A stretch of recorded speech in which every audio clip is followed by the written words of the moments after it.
সম্প্রতি ইসরায়েলের পররাষ্ট্রমন্ত্রী গিদন সারের সঙ্গে বৈঠক করেছেন যুক্তরাষ্ট্রের পররাষ্ট্রমন্ত্রী ডেভিড লেমি। গত 15 এপ্রিল সন্ধ্যায় গোপনে লন্ডনে এ বৈঠক করেন তারা।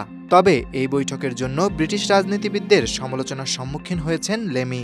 যদিও ইসরায়েলের প্রতি ব্রিটিশ রাজনীতিবিদদের এই বিরূপ মনোভাব নতুন নয়। ইসরায়েলের প্রাক্তন রাষ্ট্রপতি রিউভেন রিভলিন এক অনুষ্ঠানে বলেছিলেন, ইসরায়েলকে কখনোই পছন্দ করতেন না প্রয়াত রানী দ্বিতীয় এলিজাবেথ। তার এই অপছন্দের কারণ হিসেবে রিভলিন উল্লেখ করেন, রানী মনে করতেন প্রত্যেক ইসরায়েলি হয় সন্ত্রাসী না হয় কোনো সন্ত্রাসীর সন্তান। শুধু তাই নয়, বাকিংহাম প্যালেসে শুধুমাত্র আন্তর্জাতিক অনুষ্ঠান ছাড়া কোনো ইসরায়েলি কর্মকর্তাকে প্রবেশ করতেও দিতেন না রানী দ্বিতীয় এলিজাবেথ।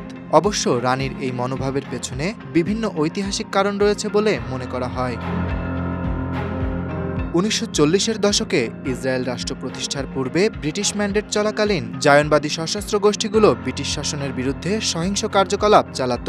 এর মধ্যে উল্লেখযোগ্য ছিল 1946 সালের জেরুজালেমের কিং ডেভিড হোটেলে বোমা হামলা। এ ঘটনায় 91 জন নিহত হন, যাদের মধ্যে অনেকেই ছিলেন ব্রিটিশ কর্মকর্তা। এই ঘটনাগুলো সে সময় রানীর মনে ইসরায়েলের প্রতি নেতিবাচক ধারণা তৈরি করে। কিছু প্রতিবেদনে বলা হয়েছে, রানী ফিলিস্তিনিদের প্রতি সহানুভূতিশীল ছিলেন। 1984 সালে জর্ডান সফরের সময় ইসরায়েলের যুদ্ধবিমান পশ্চিম তীরে উড়তে দেখে বিরক্তি প্রকাশ করেছিলেন এবং তাদের অবৈধ বসতিগুলোর একটি মানচিত্র দেখে হতাশ হয়েছিলেন তিনি।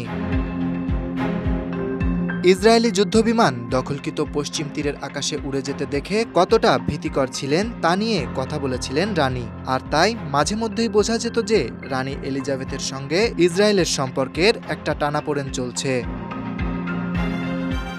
যদিও এটি সরাসরি রানীর ব্যক্তিগত অপছন্দ কিনা বলা কঠিন, তবে ব্রিটিশ সরকার ঐতিহাসিকভাবে আরব দেশগুলোর সঙ্গে সম্পর্ক বজায় রাখার বিষয়ে সতর্ক ছিল। সে সময় ইসরায়েল সফর বা ইসরায়েলি কর্মকর্তাদের ঘন ঘন অভ্যর্থনা কোনোটাই সরকারি নীতির সঙ্গে সঙ্গতিপূর্ণ ছিল না।